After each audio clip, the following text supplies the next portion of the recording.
Dans cette vidéo, nous allons voir comment réaliser donc ce type de présentation. Donc on a l'insertion ici en fait d'une image et ici on a la segmentation de colonnes et c'est ce qu'on va voir dans cette vidéo. Alors on va repartir donc sur un document vierge. Et alors à ce niveau-là, l'image on la mettra à la fin. Donc là ce que je propose donc c'est de segmenter la première partie. On va sélectionner le premier paragraphe. Donc le premier paragraphe est sélectionné, on voit bien qu'il est en surbrillance. Ensuite, on va aller dans la partie mise en page. Et on va... Attendez, je me suis trompé. D'abord, on ne va pas sélectionner, on va insérer un saut de page. Donc là, je me positionne ici à la fin du paragraphe et je vais faire donc dans mise en page. Je vais aller dans le saut de section et je vais mettre un saut de section continu. Donc on voit que c'est insère, un saut de section et démarre une nouvelle section sur la même page. Voilà, donc ça c'est ce qui nous intéresse. Donc je clique ici, et là maintenant on a bien un saut de section. Okay. Maintenant je sélectionne le texte que je veux segmenter donc en 2 colonnes. Je reste dans l'onglet mise en page, je vais dans colonne, voilà, je clique sur la petite flèche là-bas, et je sélectionne 2. Voilà. Donc là maintenant on voit que le paragraphe que j'ai sélectionné donc est bien segmenté en 2 colonnes. Alors ce qu'on va faire à ce niveau là, c'est que je vais vous montrer comment là je vais me positionner au dessus sur la règle. Donc pour rappel, pour afficher en fait la règle, si vous ne l'avez pas, on va dans l'onglet affichage et ici il y a la règle, donc c'est affichage, la règle. Voilà, donc là si je la décoche elle n'apparaît pas, si je la coche elle apparaît. Voilà, donc là c'est pareil pour le volet navigation, mais on n'en a pas besoin. Donc je retourne dans la partie mise en page, je suis sur la règle, je double-clique ici, tout simplement, hein. Ici donc ça c'est l'espace qui est entre les deux, regardez si je me positionne ici, j'ai la petite flèche à gauche à droite, hop, et ça se met automatiquement donc à jour. Et pareil sur la gauche, donc ça c'est la partie marge, donc là c'est les marges qui est entre les deux.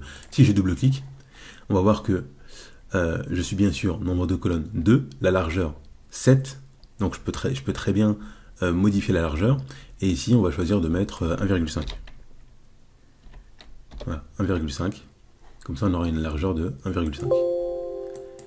Donc le point il n'en veut pas, il veut une virgule. Ok, donc les largeurs des colonnes sont identiques, donc on est bon. Et là c'est appliqué aux sections sélectionnées. Voilà, donc là on a une largeur de 7 et un espacement de 1,5. Donc on est bon sur la première partie. Maintenant on va aller regarder la deuxième partie ici. Donc cette partie là, ce qu'on veut c'est avoir 3 colonnes. Donc je sélectionne, je suis toujours dans mise en page. Je vais aller dans colonne et je vais mettre 3. Alors voilà 3, et ici par contre ce qu'on avait vu, donc je vais cliquer ici, donc là on a bien les marges entre les deux pour faire simple. Alors mise en page, on va faire ça. Ok, donc portrait. Ok, donc là on est en tête. Okay. Alors, donc là maintenant ce qu'on va faire, je vais cliquer ici et je vais ajouter ligne séparatrice.